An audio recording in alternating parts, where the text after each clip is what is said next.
Isaías capítulo 30.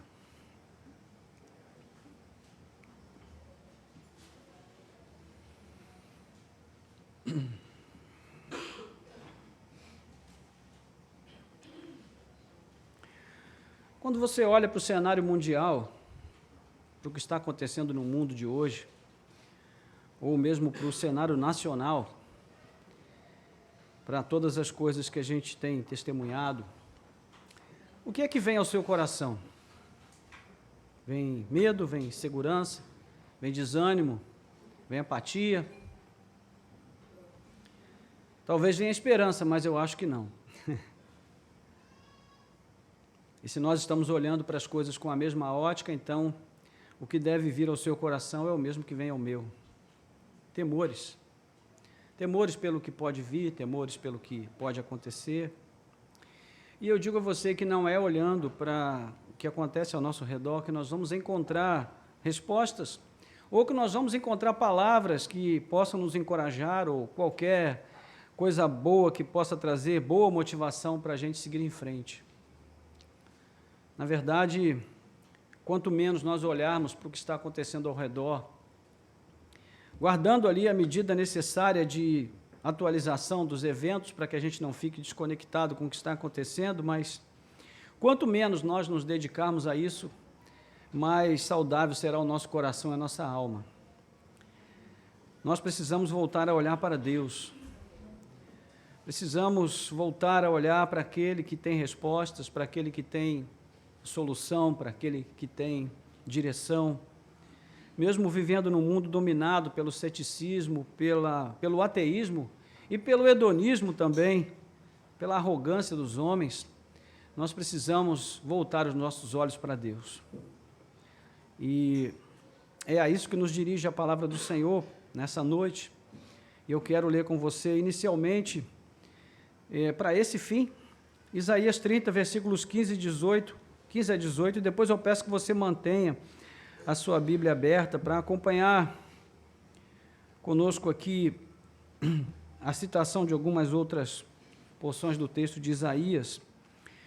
Diz assim: porque assim diz o Senhor Deus, o Santo de Israel, na conversão e no descanso está a salvação de vocês, na tranquilidade e na confiança reside a força de vocês. Mas vocês não quiseram. Pelo contrário, disseram: nada disso, nós vamos fugir a cavalo, portanto vocês fugirão. E vocês disseram: vamos cavalgar sobre cavalos ligeiros, portanto ligeiros serão aqueles que perseguem vocês. 1000 homens fugirão pela ameaça de apenas um, pela ameaça de 5 todos vocês fugirão, até que sejam deixados como um mastro no alto do monte e como um estandarte no topo da colina. Por isso o Senhor espera para ter misericórdia de vocês e se levanta para se compadecer de vocês, porque o Senhor é Deus de justiça. Bem-aventurados todos os que nele esperam. Amém. Louvado seja Deus. Gostaria que você lesse junto comigo apenas o versículo 15. Vamos ler juntos? Porque assim diz o Senhor Deus, o Santo de Israel, na conversão e no descanso está a salvação de vocês. Na tranquilidade e na confiança reside a força de vocês. Só até aí. Vamos orar? Nosso Deus e Pai, graças te damos pela leitura da Tua Santa Palavra, pois, ó Deus, somente a leitura da Tua Palavra já transmite para nós sentimentos e entendimento que pode trazer, ó Deus, esperança aos nossos corações.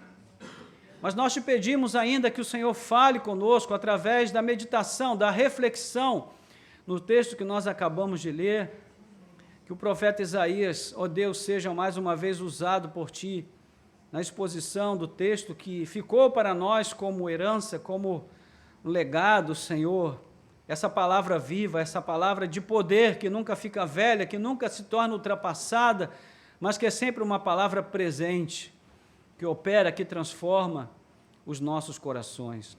Usa a tua palavra mais uma vez nessa noite para nos transformar, para nos levar, Senhor, àquele lugar de descanso, onde nós encontramos paz, onde nós encontramos confiança, onde nós encontramos quietude na tua presença. Nós te pedimos, fala conosco nesse sentido, nós oramos em nome de Jesus. Amém. Amém. Louvado seja Deus. O livro do profeta Isaías é um manancial inesgotável de bênçãos, de conhecimento, de sabedoria, de promessas maravilhosas, mas também de exortações pesadas.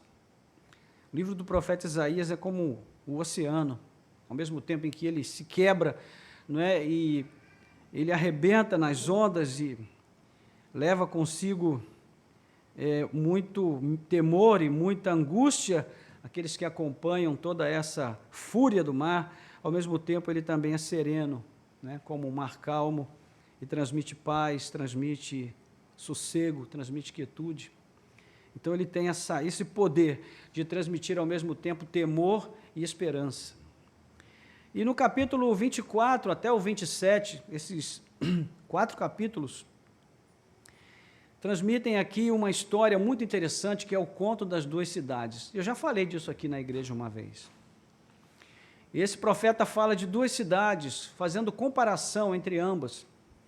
Uma é a cidade idealizada pelos líderes de Israel, pelos reis, os profetas e os sacerdotes. Ela vem sendo descrita desde o capítulo 4, por meio de várias figuras, de imagens, de símbolos, que são bem conhecidos. Entre eles nós temos ali no capítulo 5, a parábola da vinha, quando Israel é comparado a uma videira, que o Senhor plantou depois de ter preparado a terra, arado a terra, colocado os fertilizantes, os melhores fertilizantes, e fez todo o trabalho que devia ser feito, mas ainda assim a videira não produziu os frutos esperados.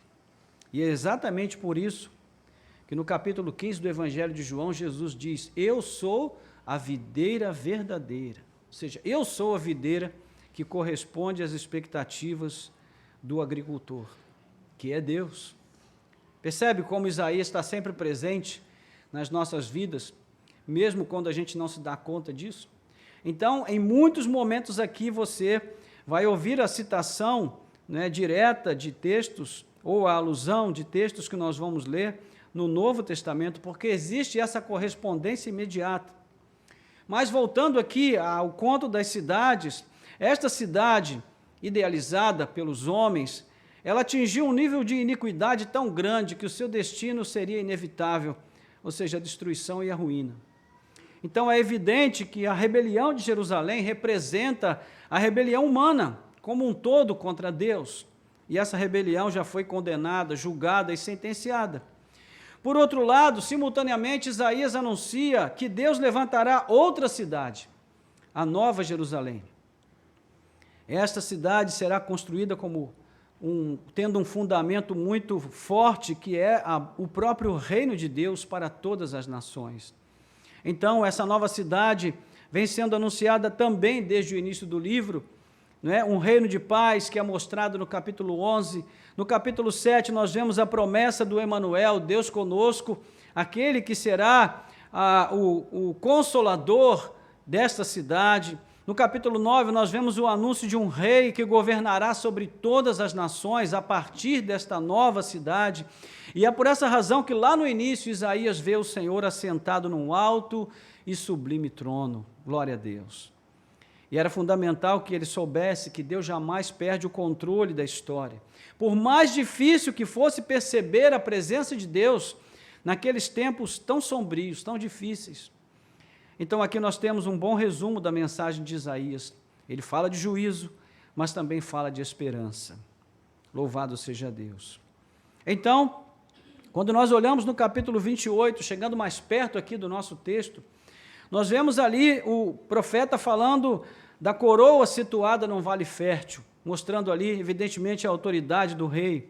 Essa coroa era tão magnífica, né? A sua beleza de outrora foi tão grande que todo o povo esqueceu de guardar a fidelidade a Deus, né? Por conta dessa arrogância que tomou conta do coração do povo. Então, Agora, ela era como uma flor murcha, seca, que não tinha mais o seu vigor, o seu brilho, o seu viço.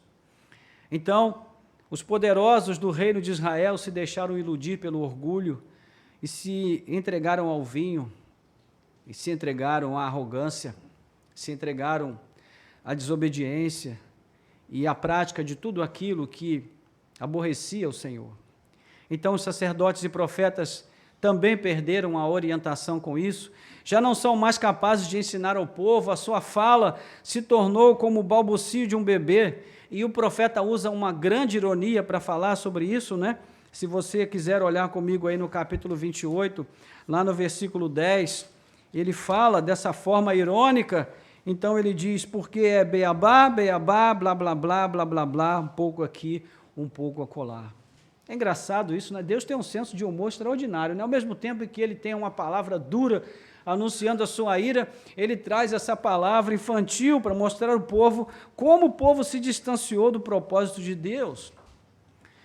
E é interessante que o Senhor mesmo vem inspecionar a sua obra, e a promessa que ele faz é que ele também vai punir o povo através de uma nação cuja língua é estranha, como esse balbucio de uma criança. E no versículo 13, então, ele diz, assim a palavra do Senhor lhes será um beabá, beabá, blá, blá, blá, blá, blá, blá, pouco aqui, pouco acolá, para que andem, caiam para trás, sejam despedaçados, enlaçados e presos. Então, o profeta tem esse lado bem poético para falar, para anunciar o juízo de Deus. O Senhor vai pôr em Sião uma pedra de esquina, e a partir dessa pedra ele vai passar um prumo.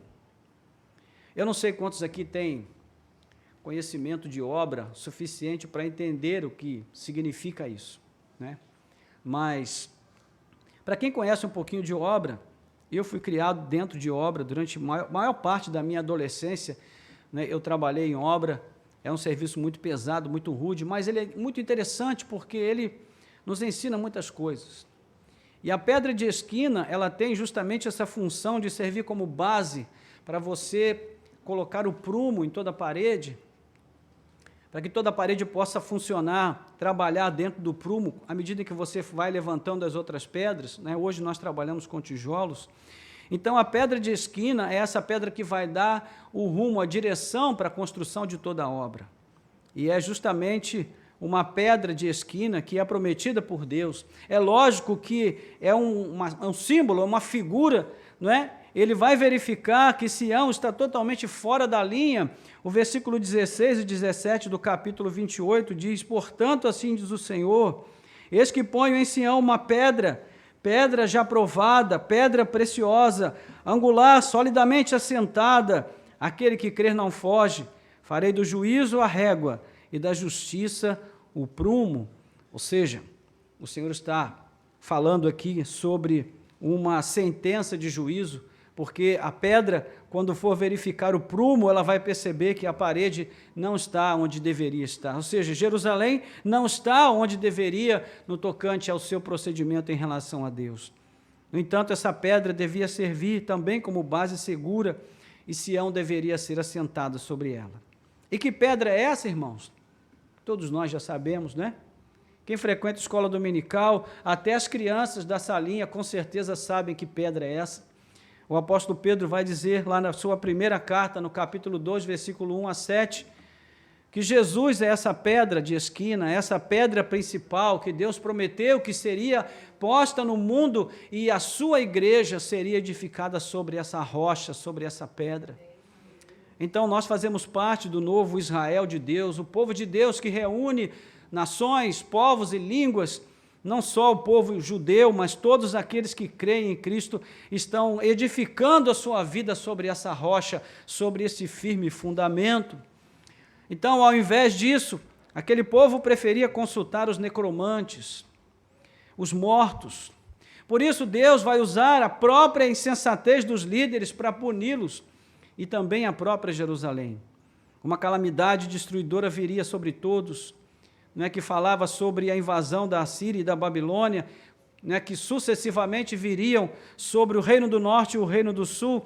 Então, ironicamente, o Senhor promete falar ao seu povo também por meio de uma língua zombeteira, que é a língua dos assírios e dos babilônios, que são inimigos de Israel, os quais o Senhor levantou para trazer juízo sobre Sião. No capítulo 29, versículos 11 e 12, nós vemos aí menção também a esse desdobramento de tudo que Deus está fazendo. Ele diz: para vocês toda visão já se tornou com palavras de um livro selado. Se derem o livro a alguém que sabe ler, dizendo, leia isto por favor, ele responderá, não posso, porque está selado. E se derem o livro a quem não sabe ler, dizendo, leia isto por favor, ele responderá, não sei ler. É interessante, irmãos, fazendo aqui um pequeno parêntese, isso parece bastante com o que está acontecendo com a igreja hoje em dia. Porque nós temos o livro, mas não sabemos ler. O crente hoje não lê mais a Bíblia, porque ele não sabe mais ler a Bíblia. Ele terceirizou a sua fé para outros. Hoje nós temos coaching espiritual, nós temos os nossos gurus virtuais, né, a quem a gente consulta regularmente. Conversávamos ontem com colegas pastores que diziam, as ovelhas hoje não procuram mais a gente em gabinete. E eu dizia, graças a Deus, porque eu pensei que o problema fosse comigo. Então vejo que a questão é geral, mas hoje as ovelhas não precisam mais do seu pastor local, porque elas têm pastores para todo lado na internet. Então elas consultam ali os seus gurus, né, os seus coachings, e elas vão se orientando por aquilo. E o pastor acaba ficando relegado ali, né, a sua função apenas de pastor na igreja local. E isso, irmãos, tem sido uma tragédia para a igreja, porque ao terceirizarmos a nossa fé, nós não temos mais uma fé pessoal, nós cremos a partir da fé de outras pessoas, a partir da maneira como outros creem, e nós assumimos esta forma de crer para nós e nos sentimos bem com isso. Mas eu digo para você, Cristo não morreu na cruz para fundar uma massa de gente, para estabelecer um grupo de pessoas que acreditam todos do mesmo jeito, na mesma coisa, simplesmente porque foram convencidos por alguém de que aquilo é real, é verdadeiro, é bíblico. Não! Cristo morreu para que nós pudéssemos ter um relacionamento pessoal com Ele. Você, eu, todos nós, nossos filhos precisam aprender a ter um relacionamento pessoal com Cristo. Deus não tem netos, só tem filhos. Então, os nossos filhos também precisam conhecer a Cristo. Os nossos netos precisam conhecer a Cristo. Mas isso não vai acontecer se nós não conhecermos a Cristo. Então, não podemos terceirizar a nossa fé. É o que estava acontecendo aqui, as pessoas não tinham mais a capacidade sequer de ler a palavra de Deus e compreender. A própria Escritura se tornou um livro selado para eles por conta das escolhas que fizeram de confiar em homens ao invés de confiar em Deus. Então, o espírito rebelado dos líderes e do próprio povo trouxe essa cegueira espiritual. E entre anúncios de juízo e promessa de restauração, o profeta vai falar de duas coisas principais. Primeiro, ele fala das obras maravilhosas que o Senhor continua a fazer e que vão confundir o entendimento dos supostos sábios, que eram os líderes do povo. E segundo, ele fala também das más obras praticadas pelo povo, que procurava esconder do Senhor os seus pecados. E por causa da desorientação produzida, né, pelos preceitos humanos que eram ensinados ao povo, e que tomaram o lugar da palavra do Senhor nos seus corações, isso tudo se tornaria inevitável, esse castigo, essa punição. E quando nós olhamos lá em Mateus capítulo 15, se você tiver habilidade e quiser abrir, pode abrir, senão apenas ouça, nos versículos 7 a 9, o Senhor está dizendo assim, hipócritas, bem profetizou Isaías a respeito de vocês, dizendo, este povo me honra com os lábios, mas o seu coração está longe de mim. Em vão me adoram, ensinando doutrinas que são preceitos humanos. Ou seja, Jesus está citando aqui justamente o texto que vem em seguida, quando aqui no capítulo 29, versículo 13 de Isaías, o Senhor disse, visto que esse povo se aproxima de mim com a boca e com seus lábios me honra, mas o seu coração está longe de mim. O seu temor para comigo consiste em mandamentos ensinados por homens. Continuarei a fazer obra maravilhosa no meio deste povo. Sim, farei obra maravilhosa e um prodígio, de maneira que a sabedoria dos seus sábios será destruída e o entendimento dos seus entendidos desaparecerá. Você sabe o que significa isso, irmão? Que Deus estava agindo no meio do povo e o povo não percebia. Você já teve essa sensação de que Deus está fazendo alguma coisa que você não está conseguindo perceber o que é? Você já teve essa sensação que Deus está operando na vida de todo mundo que está perto de você na igreja, mas na sua vida não opera? Será que Ele realmente não está fazendo algo na sua vida ou é você que não está vendo o que Ele está fazendo? Porque você não tem olhos para ver. Então nós chegamos ao capítulo 30, que é o texto que nós estamos considerando aqui imediatamente a partir da nossa leitura. Não é? No verso 3, o Senhor fala da falsa esperança de Israel, que se tornaria um laço. Ele diz: o refúgio de Faraó se transformará em vergonha para vocês, e o abrigo na sombra do Egito resultará em humilhação. Eu vou explicar para você o que estava acontecendo aqui. O povo estava temendo a invasão assíria. E ao invés de eles se voltarem para o Senhor numa atitude de arrependimento, eles estavam querendo ir para o Egito para buscar ajuda contra o Império Assírio.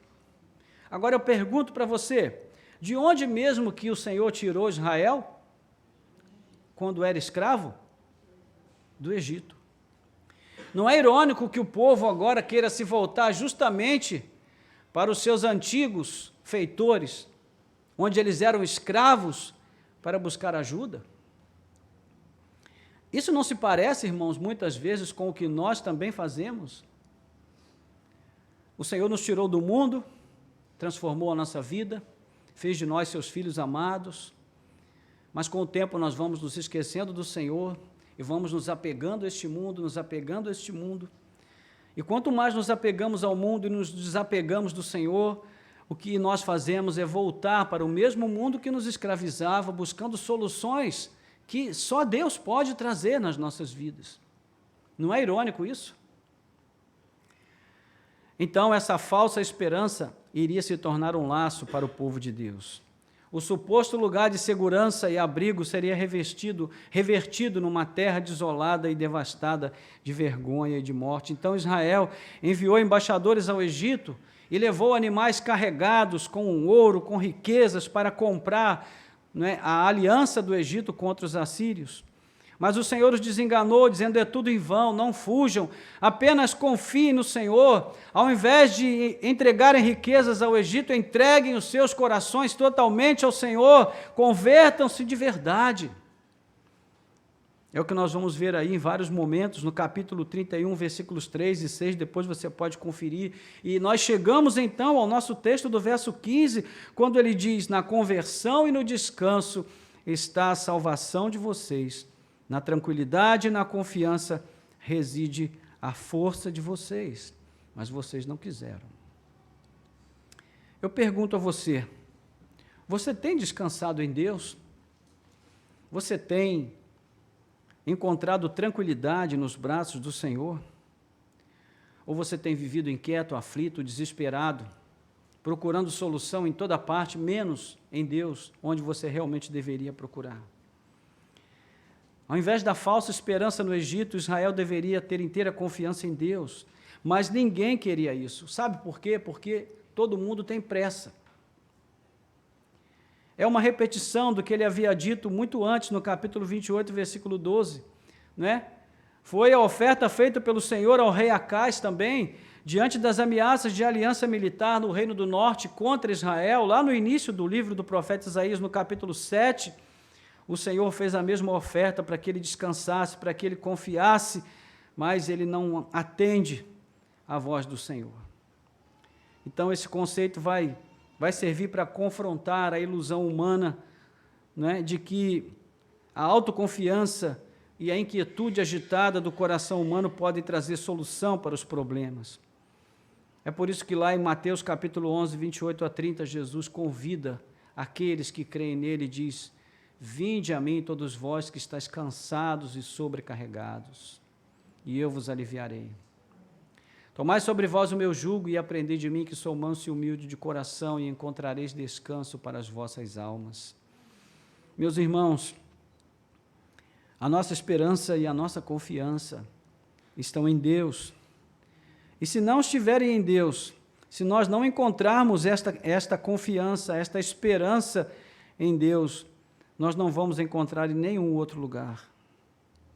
Não há neste mundo para nós nada que possa trazer segurança e confiança aos nossos corações, além daquilo que Deus tem prometido para nós na sua palavra. O Senhor estava aqui selando a advertência com uma promessa. Ele diz: a Assíria cairá, não pela mão dos homens, nem pela espada de um ser humano, mas do próprio Deus.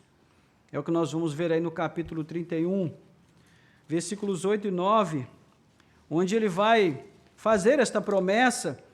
Ele diz: a Assíria cairá pela espada, não de homem, a espada não de um ser humano a destruirá. A Assíria fugirá diante da espada e os seus jovens serão sujeitos a trabalhos forçados. Ou seja, Deus faria isso. É Deus que faz. Isso se cumpriria algum tempo depois, sob o governo de Ezequias. Depois você pode ler ali no livro de 2 Reis. 185 mil soldados assírios caíram pela espada do anjo do Senhor. Depois você pode ler 37 e 38. Irmãos, quando Deus quer fazer algo extraordinário nas nossas vidas, Ele faz no tempo e no modo que Ele estabeleceu, que Ele determinou. Não adianta a gente espernear e querer buscar solução onde não há solução, porque nós não conseguimos antecipar nada. A questão principal aqui é que ninguém estava disposto a edificar a sua esperança sobre a pedra que Deus pôs em Sião. Todo mundo tinha pressa, queriam resultados rápidos, não é? Apostaram nas criptomoedas, se deram mal, preferiram edificar sobre a areia, porque havia a promessa de resultado rápido. Então, mesmo quando a palavra do Senhor dizia: não fujam, muitos fugiram para o Egito. E é muito difícil a gente ficar quando tudo parece que nos manda fugir. Mas Deus está dizendo: fique, confie, espere, tenha fé.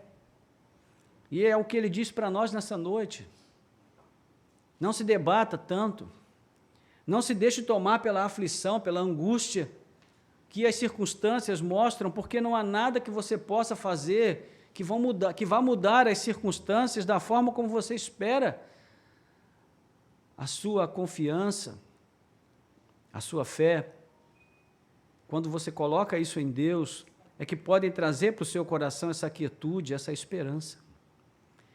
E mesmo com todo o sofrimento imposto pelos assírios, os líderes de Israel e o povo não se arrependeriam, porque depois desse tempo, outra tragédia maior iria vir agora, o cativeiro babilônico. E assim como os líderes do povo haviam confiado no Egito, Ezequias confiou nos babilônios, levou-os até Jerusalém, abriu os tesouros e disse: olha quanta coisa a gente tem, olha como o nosso reino é rico. Ou seja, mostrou o caminho do queijo para o rato, né? E aí Nabucodonosor invadiu Jerusalém, destruiu tudo, queimou a cidade, levou Judá cativo para a Babilônia e levou todos os tesouros com ele para colocar no templo dos seus deuses. Mas, irmãos, agora já a caminho de terminar, ainda assim, apesar do povo ter um coração tão duro, tão difícil, mesmo antes do cativeiro, o Senhor tem uma palavra de consolação para todo aquele que crê. O fim do cativeiro já era anunciado, num cântico lindo ali do capítulo 40, né? Se você avançar um pouquinho comigo aí até o capítulo 40, você vai ver. E esse capítulo 40 é especial, a gente às vezes canta muita coisa sobre ele, mas não percebe como ele é especial, né? Primeiro, ele vai anunciar aí uma voz, né? Ele começa: consolem, consolem o meu povo, diz o Deus de vocês. Falem ao coração de Jerusalém e anunciem que o tempo da sua escravidão já acabou, que a sua iniquidade está perdoada. que ele já recebeu em dobro das mãos do Senhor por todos os seus pecados. Irmãos, há uma coisa essencial a respeito de Deus que nós jamais devemos esquecer. Deus não tem prazer em nos punir. Deus não tem prazer nenhum no nosso sofrimento. O prazer de Deus está em nos perdoar, em nos amar, em usar de misericórdia conosco, de compaixão, de graça.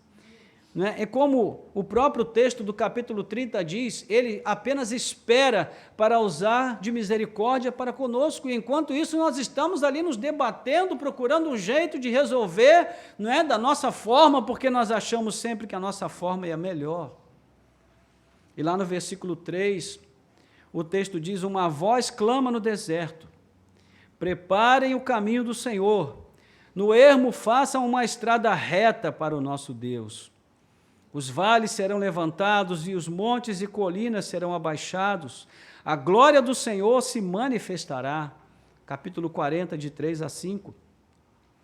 E ele segue dizendo, os que esperam no Senhor renovam as suas forças. Sobem com asas como águias, correm e não se cansam, caminham e não se fatigam. 40, 31. A erva seca e as flores caem, mas a palavra do Senhor nosso Deus permanece para sempre. Capítulo 40, versículo 8. O Senhor, como um pastor, apacentará o seu rebanho e recolherá os seus cordeirinhos e os carregará no colo. Versículo 11, diz aí, essa poesia linda, como pastor, ele apacentará o seu rebanho, entre os seus braços recolherá os cordeirinhos e os carregará no colo, as que amamentam, ele guiará mansamente. Louvado seja Deus. Lá no capítulo 10 do Evangelho de João, Jesus anuncia, eu sou o bom pastor. E ele diz, não tema, pequeno rebanho, porque o Senhor agradou dar-vos o reino. Lucas capítulo 12, versículo 32. Isso fala do quê, irmãos? Confiança. Confiança. E não foi à toa que Deus escolheu a ovelha para comparar com o seu povo, porque a ovelha é um animal totalmente estúpido. Totalmente estúpido. Ela é totalmente dependente. A ovelha não é capaz de fazer nada por si mesma. Ela precisa de uma pessoa que cuide dela em relação a tudo. Tem que levar para beber água, tem que tirar de lá, porque senão ela fica ali o resto da vida. Tem que levar para pastar, tem que tirar de lá, senão ela deita ali, não sai nunca mais dali. Tem que podar a unha, tem que cuidar do focinho, tem que passar azeite. Tudo a ovelha depende de um cuidado total. Se o lobo vier, ela pode ver que o lobo está vindo, mas para ela é como se ele nunca tivesse existido. Ela vai ser devorada sem saber sequer que o lobo existiu um dia. Então o pastor é tudo para a ovelha. E ela não é nada sem o pastor. É por isso que a ovelha foi escolhida como símbolo do povo de Deus. Nós, irmãos, nós também somos assim. Dependentes totalmente da graça, da misericórdia de Deus. A diferença para as ovelhas é que nós pensamos que não somos. Essa que é a diferença. A diferença é que nós achamos que somos muito espertos, inteligentes, descolados, capazes. Então, muitas vezes nós dizemos, Senhor, fica de lado aí, deixa essa parte comigo que eu vou matar no peito e vou resolver tudo agora. E aí é quando o negócio pega, quando a situação complica e a gente entende que nós não passamos de ovelhas, dependentes da misericórdia e da graça do nosso pastor. Então, nesse contexto, surge uma figura emblemática, que é a figura do servo, como solução para os conflitos, para a corrupção de Israel, as mazelas do mundo, Deus oferece um servo. E é o que ele está propondo aqui a partir do capítulo 42. E o que é que este servo vai trazer ao mundo? Ele vai trazer a revelação da misericórdia e da graça de Deus. Este é o servo em que está o agrado do Senhor, capítulo 40, de 1 a 4, 42, de 1 a 4, ele vai dizer aí, eis aqui o meu servo a quem sustento, o meu escolhido em quem a minha alma se agrada, pus sobre ele o meu espírito e ele promulgará o direito para os gentios. Não clamará, não gritará, nem fará ouvir na praça sua voz, não esmagará a cana quebrada, nem apagará o pavio que fumega, com fidelidade promulgará o direito. Louvado seja Deus. Olha só. O que é a cana quebrada? É o homem na sua condição miserável, de pecado, de iniquidade. Mas o Senhor não esmaga a cana, Ele a põe de pé. Não é? O que é a torcida, o pavio que fumega? É o homem também, não é? Vivendo na iniquidade, morto nas suas transgressões, mas Cristo vai lá e sopra aquela pequena brasa para que ela se torne uma chama e faz com que o homem viva novamente na sua presença. Esse é o trabalho maravilhoso que o servo do Senhor vai realizar, né? Este é o servo do agrado de Deus, conforme Mateus capítulo 12, 18 a 21, vai nos mostrar, e também ali no batismo de Jesus, ele já é descrito como aquele amado do Pai, em quem está todo o seu prazer. Este é o servo fiel, que traz a luz, em contraste ao povo de Israel, que é o servo infiel, que sofre de cegueira extrema, não é? Então, a esperança de Israel está sob a responsabilidade de um servo. Porque Deus não prometeu enviar um grande rei, Deus prometeu enviar um servo. Não é temerário isso, irmãos? Se você tivesse um plano de salvar o mundo, quem você enviaria para salvar? Provavelmente um grande rei, né? Investido de poder, com todas as capacidades, as potencialidades necessárias para destruir os poderosos deste mundo. Mas o que é que Deus faz? Deus manda uma criança, um bebê, nascido numa manjedoura, né? Aí vem o Herodes perseguindo aquela criança. Aí a gente, quando começa a ler a Bíblia pela primeira vez, a gente fica desesperado. Por que Deus mandou essa criança, meu? Que coisa, isso é uma atitude irresponsável. Uma criança, e agora como é que vai ser? Quem vai tomar conta dessa criança? E Deus vai cuidando. E essa criança só vai deixar o mundo no tempo determinado por Deus, porque o Senhor estabeleceu que ele morresse pelos nossos pecados, ressuscitasse ao terceiro dia e fosse levado às alturas para o seu lugar de glória e honra. E de lá ele voltará para julgar os vivos e os mortos, não mais como um frágil servo, não mais como um advogado, mas como um poderoso juiz, para julgar a tudo e a todos. Então, irmãos, essa esperança que Deus colocou sob a responsabilidade de um servo é uma esperança que não morre, não é? Se essa fosse a solução mais fácil, Deus não teria nos surpreendido com ela, porque Deus sempre nos surpreende no seu modo de agir. A gente se lembra ali do Senhor dos Anéis, né? Quando eles entregam aquele anel para o Frodo, aquela criaturazinha nanica. E aí, vamos colocar um guardião para o Frodo, Sam, outra criatura nanica, né? Frágeis, e a gente olha aquilo ali no filme, a gente fica angustiado, né? Por que não colocaram isso na mão de um cavaleiro com a espada, que tivesse o poder, mas as circunstâncias vão levando a coisa a um desdobramento, que no final a gente percebe que tudo aconteceu como deveria ter acontecido. É claro que isso não é à toa, porque o Tolkien, ele era também um homem que buscava, através das imagens dos seus filmes, transmitir uma mensagem que pudesse, de algum modo, arremeter à palavra de Deus, a Cristo, ao propósito de salvação de Deus. Mas a gente percebe que tem muito a ver com esse modo, né, de Deus agir, surpreendendo sempre na sua forma de promover salvação a este ser humano perdido. Então, irmãos, a verdade é que o povo de Deus deveria aprender não sobre a arrogância de um rei, sobre a opulência de um rei, mas sobre a humildade de um servo, sobre a sua sinceridade, a sua verdade, o seu senso de justiça, de retidão, de submissão à vontade de Deus. Israel não caiu por negligência do seu rei, mas pela sua própria negligência, pelo julgamento de suas próprias transgressões. Então, aquele povo precisava aprender o que significava uma verdadeira vida dedicada à vontade do Senhor.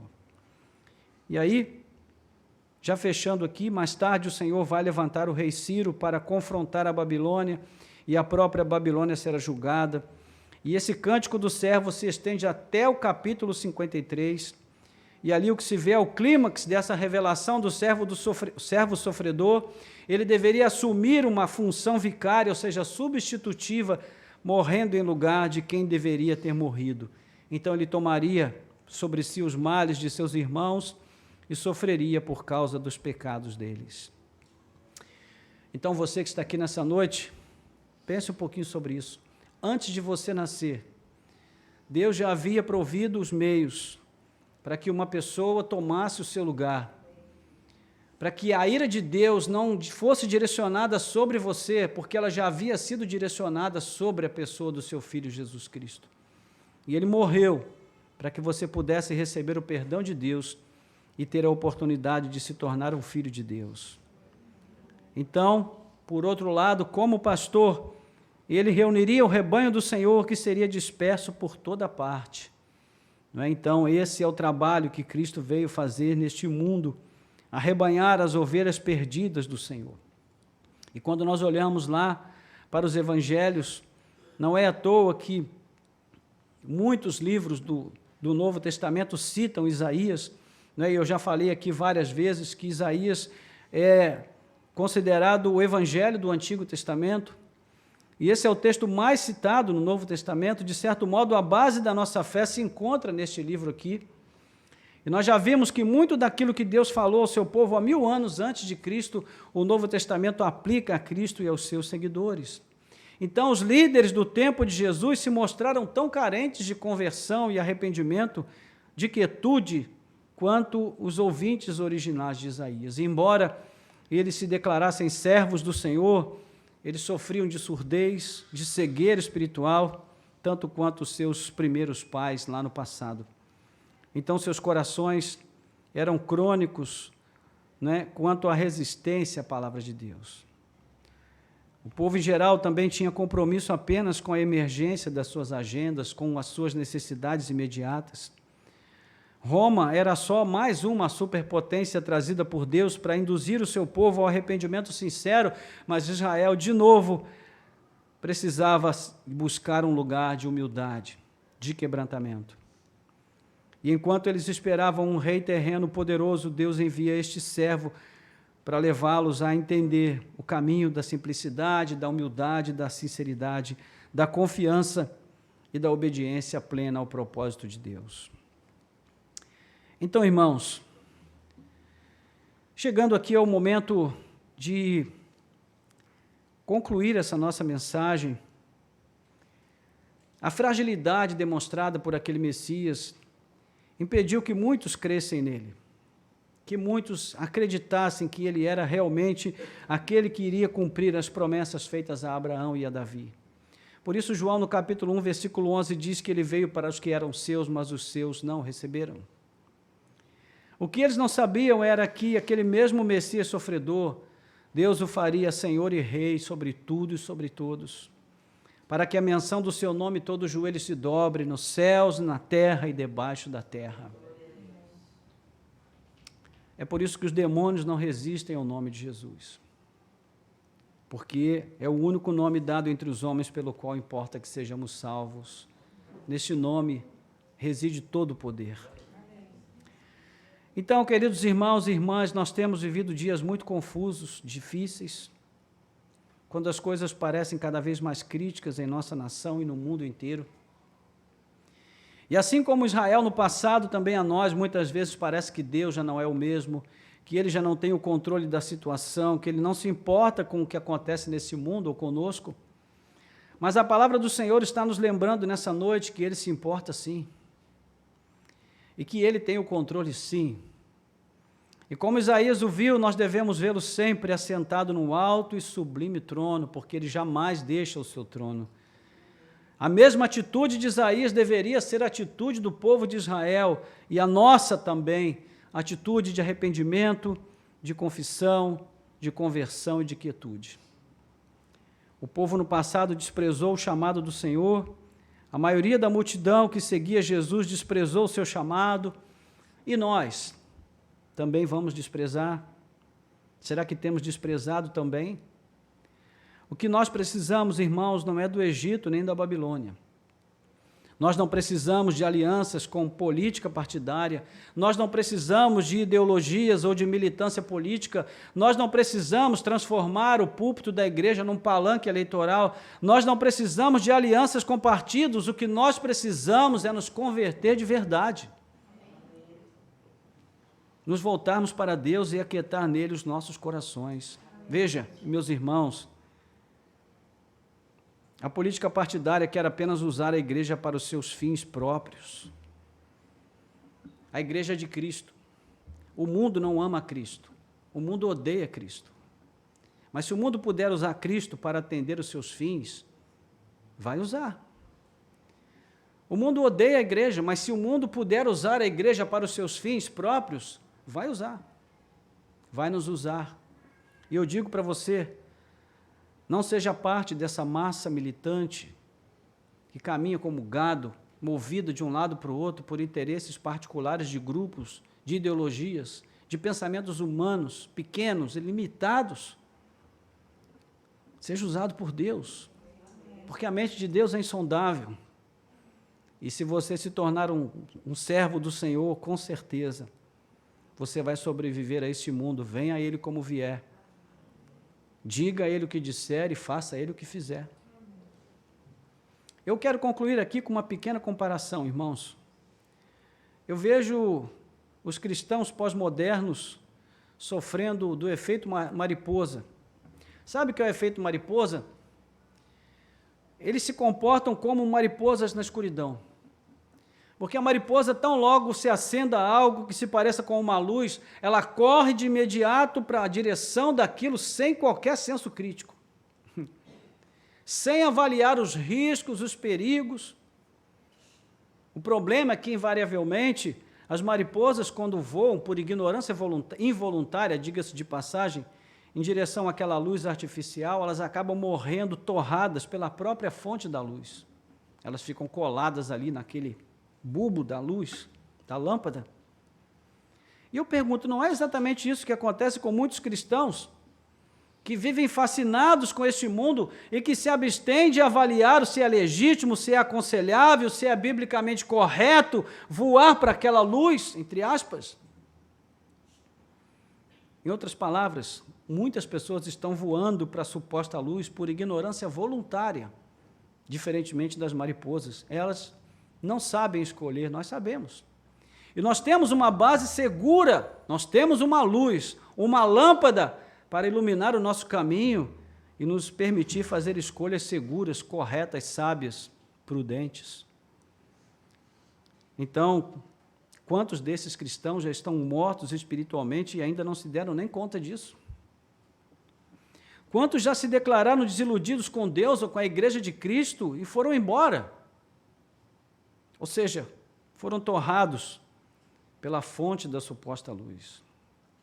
Existem cristãos hoje defendendo o aborto, defendendo toda essa agenda ideológica maligna e perversa, né, que tem o objetivo único de destruir a igreja e a família. E as mariposas estão voando para a luz, sem saber que vão morrer torradas. Vão se destruir e vão destruir a outros. Então, meus irmãos, nós estamos vivendo dias sombrios neste mundo, mas nós não podemos aceitar qualquer luz que se acenda. Só existe uma luz que é legítima. E essa luz veio ao mundo para que todo aquele que nele crê não ande em trevas, mas tenha a luz da vida. E essa é a única luz legítima, verdadeira, para a qual nós devemos nos dirigir, não outra luz. Não existe luz nesse mundo. Toda a luz que nós vimos deste mundo é artificial e ela vai nos destruir no final, se nós corrermos para ela. Então, de novo, o que nós precisamos não é do Egito, nem da Babilônia, nós não precisamos de alianças com partidos políticos, nós não precisamos de ideologias, não precisamos de militância política, nós precisamos nos converter de verdade, nós precisamos nos voltar para Deus, aquietar os nossos corações com fé e esperança no Senhor. É disso que nós precisamos. Então, em função disso, eu quero orar com você nessa noite. E digo para você, no próximo dia 2 de outubro, exerça o seu dever cívico como brasileiro, como patriota. Faça isso com consciência, ore, peça a direção de Deus. Mas, acima de tudo, deixe-se guiar pelos valores e por aquilo que a palavra de Deus nos ensina. Não se deixe levar por luzes artificiais, mas procure orientação na verdadeira luz, porque você não vai certamente andar na escuridão. Amém? Louvado seja o nome do Senhor. Vamos orar. Curva a sua cabeça. Nosso Deus e Pai, graças te damos pela tua misericórdia, pelo teu amor, a tua bondade, que nos permite, Senhor, mais uma vez estar aqui refletindo na tua palavra. Deus, nós estamos vivendo um tempo sombrio, um tempo difícil, onde várias opções estão se apresentando no cardápio para nós escolhermos. Nós sabemos, Senhor, que nenhuma delas retrata, ó Deus, os valores que a tua palavra e o teu reino trazem para nós. Nós sabemos que todas elas querem usar a igreja de algum modo, todas elas querem nos fazer correr para uma suposta luz que no final vai nos destruir, Senhor. Nós te pedimos, Senhor, ilumina as nossas mentes, ilumina os nossos corações com a tua palavra. Usa, Senhor, a luz da tua palavra nessa noite para iluminar o nosso íntimo, a nossa alma, o nosso coração, e nos trazer a instrução, o direcionamento, mas, acima de tudo, nos trazer a paz, a quietude, o descanso, a confiança. O Senhor nos diz aqui na tua palavra que é na confiança, ó Deus, no descanso em ti que nós vamos encontrar a nossa paz. Permita, Senhor, que nós queiramos atender o teu convite, o teu chamado, não desprezando o que o Senhor tem nos oferecido, Pai, esse lugar de paz e de descanso, essa paz que excede todo entendimento humano, e mesmo diante das maiores aflições e angústias que nós possamos experimentar nesta vida, essa paz é capaz de tomar o nosso coração, ela tem o poder de nos levar a um lugar de serenidade, de tranquilidade, de confiança. Não de prostração, nem de passividade. Ó Deus, mas este lugar, onde até as nossas ações são tomadas com sabedoria, porque elas são orientadas pela tua palavra. A tua palavra que é lâmpada, a tua palavra que é a verdadeira luz que nos guia neste mundo. A tua palavra encarnada, o teu Filho Jesus Cristo que veio ao mundo como a verdadeira luz, que traz esperança, que traz direção, que traz paz, que traz confiança. Ajuda-nos, Senhor, a depositarmos aí as expectativas que temos, não em homens, não em instituições, não em promessas vazias de homens, porque o único que faz promessa e cumpre cada uma delas é o Senhor. A tua palavra nunca volta vazia, ela sempre cumpre todo o propósito para o qual o Senhor a designou. Então ajuda-nos a confiar somente na palavra do Senhor. Nós oramos assim, agradecidos, ó Deus, em nome do Senhor Jesus. Amém. Amém. Louvado seja Deus. Irmãos, estamos chegando aqui ao